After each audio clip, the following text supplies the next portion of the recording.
to Big Business and Things, the podcast where we dive into everything from MMA to WWE to gaming to wrestling and beyond. I'm your host, Marshall Moore, and today we've got a special one for you.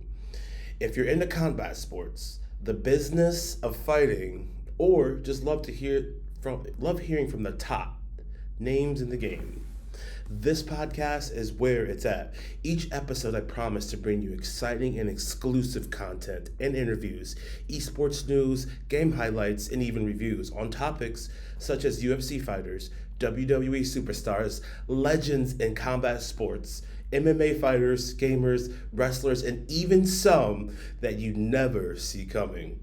It's not just about the fight, it's about the hustle, the grind, everything that makes this world go round. And today is a treat. Our very special guest is none other than MMA enthusiast and rising star, Dominic Schober. Dom is here talking about all things MMA, from training that goes into becoming a fighter for the big fights that keep us on the edge of our seats. We'll get into his personal journey, his thoughts on the sport, and what it takes to make it in the fast-paced world of combat sports.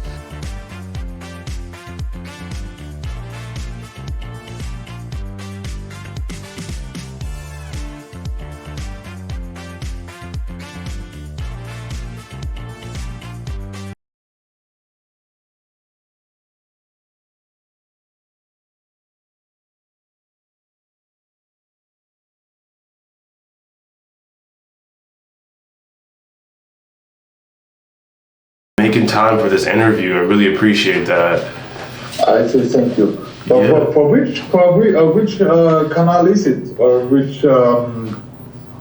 Yeah. So right now I'm a student over at Full Sail University, studying sports broadcasting.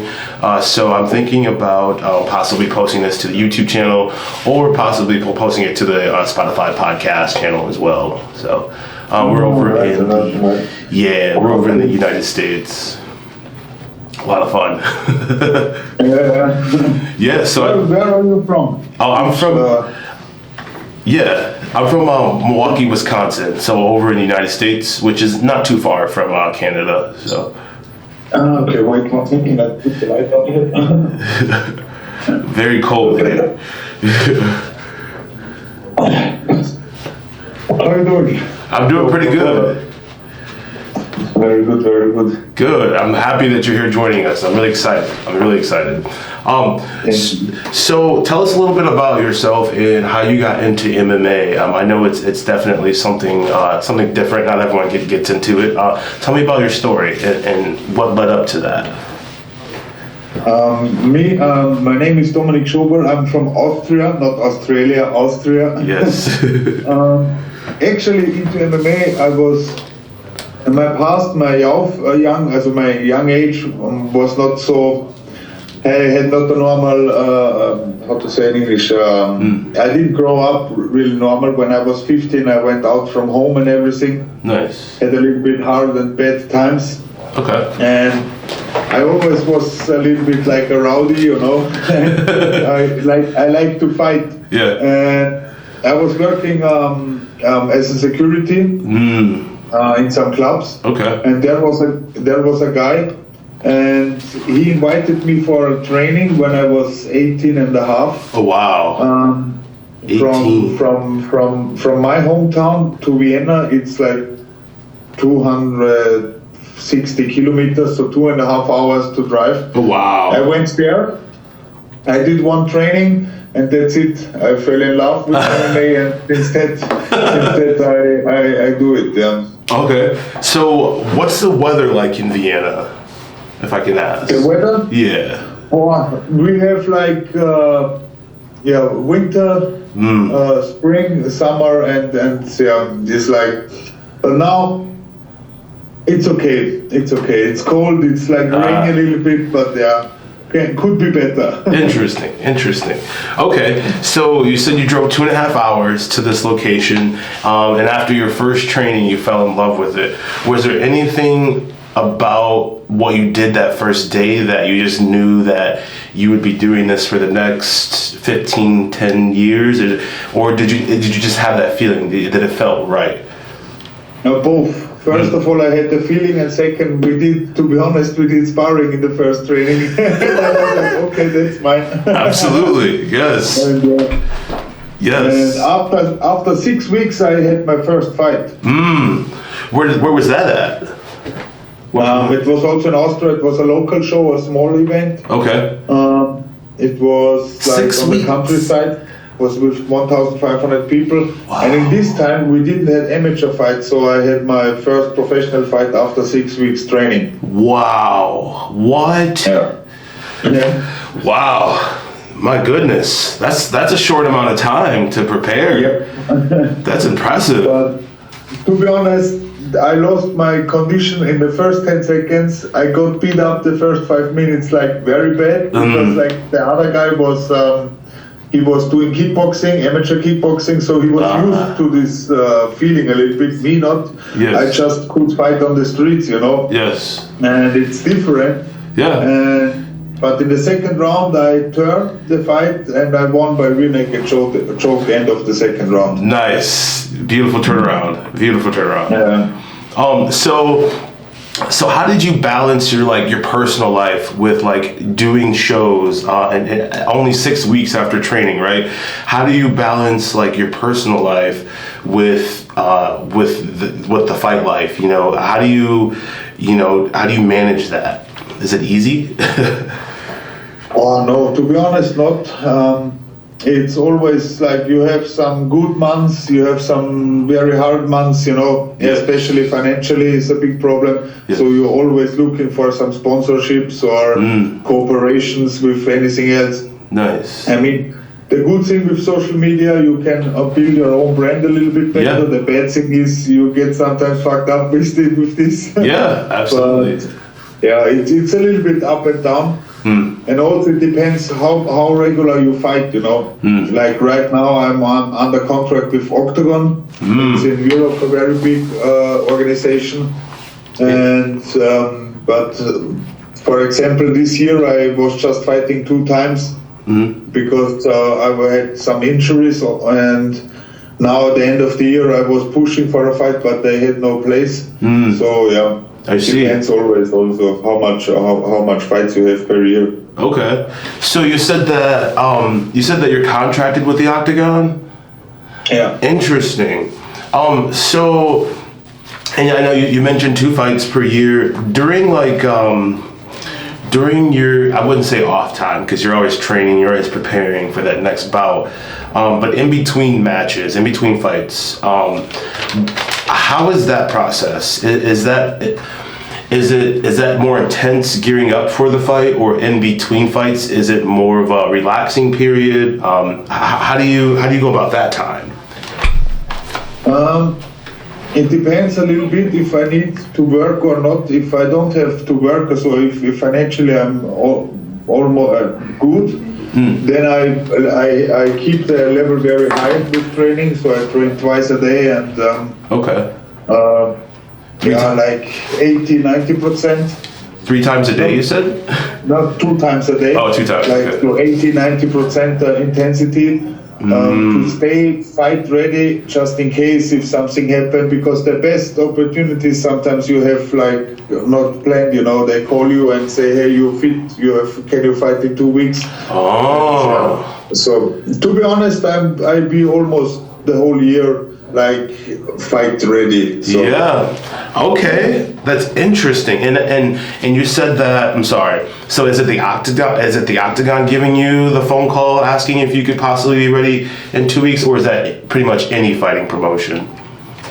No, right now is only Octagon, because I have an exclusive contract with them. Got it. It's like the same like with UFC and this stuff. That's awesome. Sometimes you have some contracts. You can also fight on other shows if they don't give you enough fights, you know. Mine is exclusive right now. Excellent. And yeah, like I said, it depends, but I try to keep the level high Yes. and up and always improving and Yes. this. And if I have a fight fixed planned, of course, then I go on 100% and we look how is my opponent, we put the training for the game plan, what we want to do. Okay, interesting. So, I can ask, how do you handle the pressure when you do have a big fight on the octagon? Do you get nervousness, or is there a technique that helps you just stay focused on your opponent? How do you what's your mindset there prior to going out? To be honest, there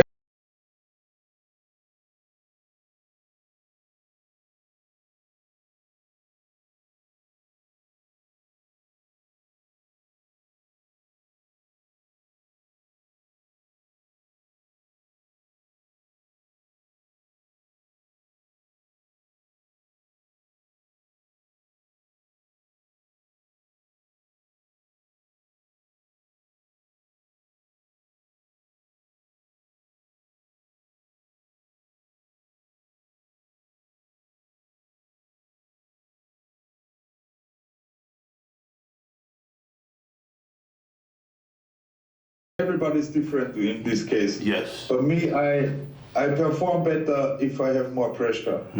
So if my opponent is like very strong, or if, let's say, even if I'm the underdog, Yes. I always feel a little bit more sharp, Okay. in my head and everything. So I don't have a big problem with pressure. So Excellent. I don't know, it's my person. I don't have any I don't know how to say You've got past those nerves or something. Yeah. That's awesome. That's actually really impressive, because a lot of people, even myself, sometimes I go in front of audiences sometimes and I'm like, oh man, I thought I was over this stage fright thing, but then sometimes it comes back. But I have a few techniques to help me, keep that under control. Specifically, I was looking up a few different things about a few years back, your previous fights. Can you tell me a little bit about the OFS and about the CFS? I want to say CFS is Cage Fighting Series. Is that something that? Yeah. Okay. Is that something that is Austria based, or is that somewhere you have to travel to? No, CFS is Austria-based. It's from the Ettel brothers. They also are on UFC Fight Pass now. Since 1 or 2 years, and it's in Graz, in Lower Austria, I think. It's from Vienna. It's only 1.5 hours to drive. Interesting. And that's not bad. The Ettel bros, which are the bosses of the organization, they was the first guys in Austria which starting with MMA. This time when they started called free fight. It didn't call it MMA. So they are like pioneers. Okay. Interesting. And I think I'm doing a little bit of digging into that. It started back in, was it 2016? I'm sorry. I just know that they've been around for quite some time, which is impressive. I'm sorry, I was just wondering if CFS, how long have they been around? How many years they've been around? Oh, they're long. Long time, yeah. 2005, I think. Okay, yeah. Yeah, so there's some longevity. I'm not 100% sure. Yeah, that's good. So during your time at CFS, OFS, right, and in your time in training, what's the most valuable thing that you've learned from your experiences inside the cage? Well, in the beginning, I sometimes was a little bit too much emotional. So what I really learned is to, when the fight starts, calm down, because anyway you train everything, and don't try any crazy things or something. Just do what you was training, and yes. Especially listen to your coaches, because they have another view than you, and And this I really learned in the cage. And in general, I feel like just in the beginning, couple fights, I had a different feeling, but in general, I feel very comfortable in the cage. So I really like this feeling inside. And that's good. That's good. That's a natural feeling. So you feel you belong there, so that you automatically perform better. That's really exciting. Yeah. That's really exciting. Is there anything about like when you go out to, when you're being brought out for your fight, do the lights bother you at all, or do you just straight focused? No. I mean, of course, you hear the crowd, but not the real what they really say or what they scream. Right. You only hear it's loud or it's not loud, you know. But if they are in favor of you or not.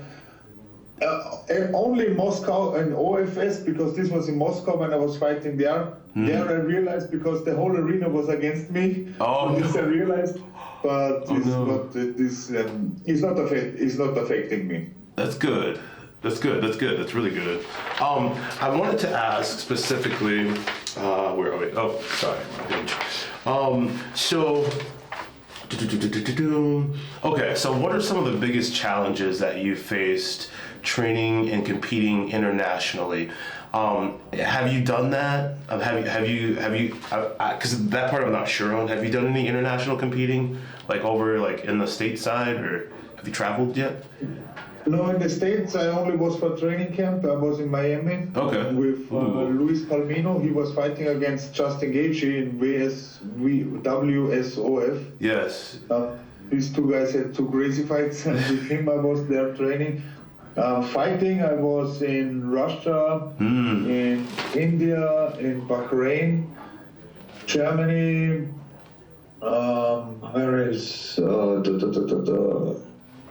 yeah, that's it. In Austria. Yeah. What was your favorite country to fight in? You said Russia, India. Those are pretty interesting. So what would be your favorite? So really a favorite country I don't have, but to be honest, I like to fight international, so outside somewhere. Nice. Because it's a different feeling, you know. I like this more instead of fighting in the hometown, also at home. I don't know. It's more exciting for me to fight outside. That's interesting. And yeah, for in training camps I did a lot. I was last year when Leon Edwards when he defended his belt against Usman in London. I was his main sparring and training partner in Birmingham. Yeah.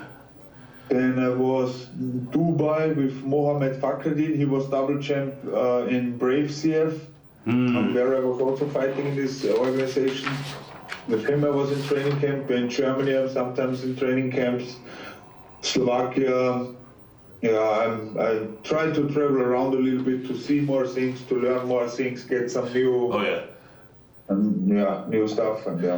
So tell me a little bit about Brave, because I saw a few bouts on there. I don't know too much about it, but it seems to be, it's growing every single year, and it's expanding. And I know most of it is on YouTube, right?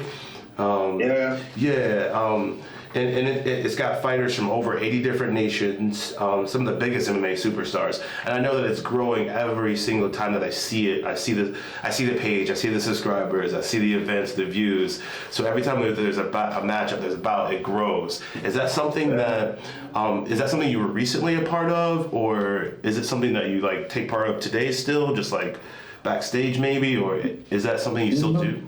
With Brave it was the same. I had a contract with 3 fights with Brave here. Okay. I start to know them very well, so sometimes if they're around Austria, they invite me for the events. Interesting. Just to meet them and like this. But right now, I have no serious contact with them, so I'm not planning to fight there and this. And originally, they're based in Bahrain. So the Arabic states. Okay. That's why I was fighting there. Yes. But I think Brave is the only organization in the world which is visiting the most different countries. Yes. Or something like this. Very unique. This they do very well. Yeah. So tell me about, you said you work out 2 times a day. Tell me what that looks like. Is that in the morning? Is that at night? And then is it a little bit different? Do you switch it up during the day, or how does that work? It depends. In the morning is most of the time 10 a.m. Okay. And in the evening like 6 p.m. Nice. So, and in the morning is always a little bit more intense. And the evening training, it depends also what's the situation, if I'm in a fight camp or if I'm off season and this. Okay. But in general, so from Monday till Saturday, I have between 8 and 11 sessions. Gotcha. Okay. Interesting. So I have fixed, let's say I have fixed six training sessions I have fixed, which I need to do, and the other ones I can do a little bit. How is my body? How I'm feeling? You know, like I can handle a little bit, so I can choose a little bit what I want to do, and Yes.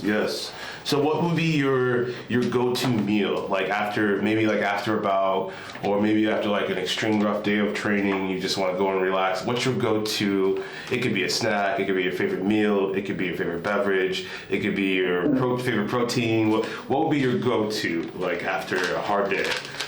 For me, I do my girl.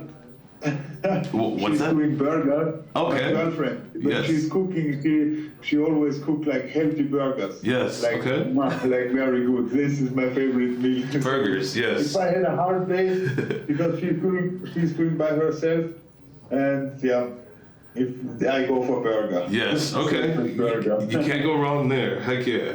Okay. I like that answer. Yeah. Okay. So I've got a few more. Okay. So you mentioned like your morning workout is a little bit more intense. Is that because it's sort of like a sparring workout, or is it just because? Do you do like sparring in the day and let's say like weightlifting and conditioning at night? Or is that kind of how the balance is shifted, or? Most of the time like this. The morning is always more fighting. Right now, I do a lot of wrestling, also wrestling for MMA, and also wrestling conditioning. We have a lot of Chechenian guys and Russian guys here in Vienna. Okay. And I have one guy, is Islam Kukayev is his name. He was also with Khabib and all these guys. Okay, cool. And I do right now with him a lot. So he put this conditioning program for me and also technique training and everything. So the next 2-3 weeks I stay with him like this, and then we see if a fight is coming or not. But I always try to do like, if I don't have a fight planned, I do like 3 or 4 weeks. I put my focus on more wrestling, grappling, or more striking, or I always try to get better in some different sides of the sport. I love that. That's so awesome. Okay. So let's see. I have another question. This one's going a little off topic. Who is your favorite artist? Just so that people can get to know who Dominic is. The Painless, right? That's the nickname, right? Mr. Painless. Who's your favorite musical artist? Musical? Yes. Wow. So like anyone you like to warm up to? Well, I don't listen to music when I warm up. Oh, okay. Fair enough. Yeah. What about like at home when you're relaxing? Well, me, I to be honest, I like country music sometimes. Okay. Yeah. Any artists? Very relaxing. Yeah, really. I forgot the name now. You asked me too fast. No, it's okay. I will take. Or something like this. I really like. Yeah. I will take the genre country. I like that. I like it. I love that. All right, I got one more question, and then I will let you wrap up. Let me just find it here. Okay. Well, first, can you tell everyone where they can find you, your social media, if you have a next bout coming up, and then also your following name for your Instagram page, if you don't mind. Yeah, the best way to find me is on Instagram. Yeah, it's like DOM_Schober. Yes. Also like Dom Schober. And on my Instagram page, I have everything. My YouTube channel, I will start next week. And this, but yeah, if you want to have some news, it's always the best. There's always the best to look on Instagram, on my Instagram page. Excellent, excellent. And I'll make sure I put that down at the bottom of the page so that people can see and follow you. Yeah. So one last question I have for you, Dom. So let's see. Excuse, let me find it here. Sorry. Okay. So over the next year or so, do you have any short-term or long-term goals that you want to accomplish within the next year or so? And that could be with the Octagon, or it could be with whomever. Now, next year I want to have. So I have like the goal for next year is to minimum fight 3 times, win. Get in the top 5 or 3 in my weight class, and then 2026 I want to go for the belt at Octagon. Yes. Well, we are all rooting for you, Don. You got this. You got this. Obviously, all the training you're doing, all the preparation that you're doing and putting forth, it's all paying off. And yeah, I just want to say thank you so much for your time here today. Yeah, I hope we didn't take up too much of your time. No, all good. Yeah, but I had so much fun interviewing today and asking you just a few questions, and hopefully this means we'll see you again. And one more thing before you go, do you have a fight coming up that you want people to know about, or? Right now, not, unfortunately. Okay, so we'll just have to stay tuned, right? We are in conversations, so I think it's maybe 1st February. Okay, it's coming up. Right now is nothing fixed, unfortunately. You're okay, gotcha. A little bit of downtime, a little bit of extra training time right now. I got you. Yeah. I got you. Well, Dom, yeah, thank you so much for joining us here today, buddy. Thank you very much. Yes. Very nice, and wish you a good day. Yes, and hopefully we'll see you again here soon. So. Yeah, sure. All right, Dom. Thank you. Have a good day, buddy. Bye. Ciao.